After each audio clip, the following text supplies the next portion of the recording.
ओम शांति। 23 जून 2025 की मुरली से मुख्य पॉइंट परमात्मा सुनाते हैं। आज का टाइटल है, सबसे पहले आत्मा का पाठ पक्का करना है कि मैं आत्मा हूँ। परमात्मा कहते, तुम बच्चों के पास गुप्त खजाना है, स्वयं परमात्मा तुम्हें पढ़ाते हैं। इस गुप्त खजाने की खुशी तुम्हारे पास है जो मनुष्य के पास नहीं है। ये देखो, बाबा कहते अमर लोग भविष्य के लिए पढ़ाई है।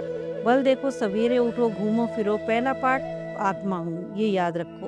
तो खुशी का खजाना बाबा कहते जमा होता जाएगा। बाबा हमें पढ़ाते हैं, हमें स्मृति भी आती है कि हम ही देखो हम शरीर नहीं आत्मा है। बच्चों को आत्मा समझने में ही मेहनत करनी पड़ती है और बच्चे बाबा कहते रह नहीं पाते हैं, घड़ी घड़ी देखा भान आ जाता है। परमात्मा हमें आत्मा की स्थिति में इसलिए बैठाते हैं कि परमात्मा की याद स्वतः ही आती रहे और शरीर बनेंगे, शरीर के ही देखो सारे संबंध याद आएंगे। तो बाबा कहते हैं आधा कल्प देखा भान रहा है ना, 84 का पाठ भी भरा है। अब संगम पर ही आत्म स्थिति बनानी है, ये समझानी हमें। हम आत्माओं को बाप समझा रहे हैं, जिन्हें देखो सब याद करते हैं, बाबा आओ आकर दुगधाम से हमें निकालो। और ब्राह्मण बच्चे भी जानते हैं कि ये पढ़ाई से हम भविष्य के लिए ऊंचा पद पाते हैं। सतयुग में ही देवता थे, तुम्ही बाबा कहते अभी देखो मैं मनुष्य से देवता बना रहा हूँ। दुनिया में कोई नहीं जानते, नहीं वह भक्ति मार्ग है और ये ज्ञान मार्ग है, अलग है। जिन्हें बाबा कहते पढ़ाते हैं वह जाने और न कोई जाने, बुद्धि में सारा ज्ञान है। दुख की दुनिया बदल, सतयुग बाबा कहते हैं सुख की दुनिया। ये पुराना शरीर तो देखो यहाँ ही छोड़ना है, आत्मा में ही अच्छे संस्कार बढ़ते हैं, तभी तो सतयुग लायक आत्मा होती है। परमात्मा को आत्मा याद करते करते शरीर छोड़ देना, अपने अंदर घोटते जाओ कि मैं आत्मा हूँ, मैं आत्मा हूँ, आत्मा हूँ। परमात्मा इस वृक्ष का बीज है और झाड़ हम बच्चे हैं। शास्त्रों में ये कल्प वृक्ष का वृतांत भी है। फिर कहा सतयुग में ही देखो देहधारी पढ़ाते हैं, परंतु यहाँ के देहधारी नहीं। परमात्मा कहते मैं पुरानी देह का आधार लेता हूँ, यानी ब्रह्मा बाबा, और तुम्हें बाबा कहते पढ़ाते भी हूँ। जैसे देखो अभी पढ़ा रहा हूँ, वैसे ही फिर कल्प बाद भी ऐसे ही पढ़ाऊंगा, बाबा कहते हैं। इसीलिए मुझे याद करके अपने विकर्मों को, यानी जो हमने बुरे कर्म किए हैं, बाबा कहते बुरे संस्कार हमारे हैं, उनका विनाश करो मुझे याद कर करके। मैं ही देखो पतितों को पावन बनाता हूँ। परमात्मा कहते हैं कि मुझे ही सर्वशक्तिमान कहते हैं। फिर कहा जिन्होंने बहुत भक्ति की उनकी बुद्धि में ज्ञान की बातें बैठ जाती हैं, वो मेरे पुराने भक्त हैं। भक्ति कम की होगी तो ये ज्ञान बाबा कहते बुद्धि में कम बैठेगा। तुम हो सबसे पुराने भक्त, और गाया भी जाता है ना भक्ति, बाबा कहते गाया भी जाता है। भगवान भक्ति का देखो फल देने आते हैं, सारी दुनिया भक्ति मार्ग में है, तो फल ही तो दिया ना बाबा ने, भक्ति का फल हमें ज्ञान दिया है। बाबा कहते हैं कोटों में कोई ही आकर इस मीठी समझानी को पढ़ते हैं। 84 के चक्र भी देखो मनुष्य ही जानेंगे। तुम भी बाबा कहते हैं आगे कुछ नहीं जानते थे। शिव की भी देखो बाबा कहते शिव को भी नहीं जानते थे। शिव के मंदिर भी ढेर हैं, शिव की पूजा याचना करते, जल डालते, शिवाय नमः करते, क्यों पूछते हैं कुछ भी बाबा कहते पता नहीं है। लक्ष्मी नारायण की पूजा क्यों करते हैं, वे कहाँ गए ये भी पता नहीं। बाबा कहते एक भारतवासी ही हैं जो अपने पूज्य को, यानी कि जिनको पूजा बिल्कुल नहीं जानते हैं। बाबा कहते क्रिश्चियन लोग भी जो होते हैं ना, यानी कहने का मतलब भारतवासी ऐसे लोग हैं जो नहीं जानते हैं।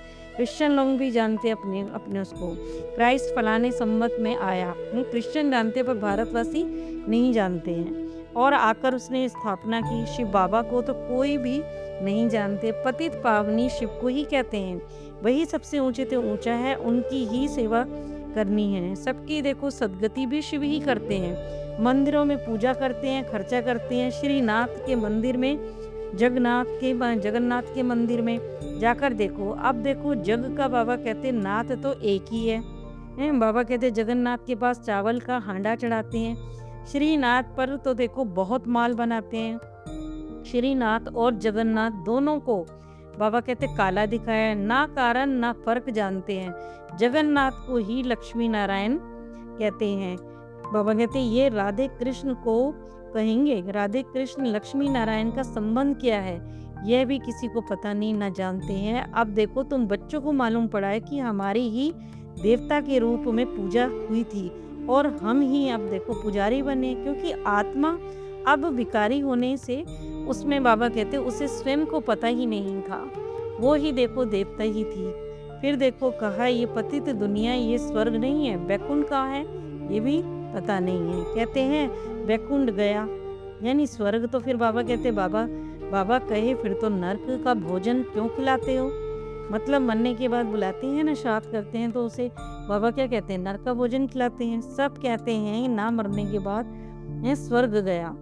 हाँ, उसका मतलब बाबा बताते हैं कि बाबा ने अभी देखो हम स्वर्ग जाने का पुरुषार्थ कर रहे हैं, शिव बाबा से ही अमर कथा सुनते हैं, शिव बाबा ही अमर नाथ है।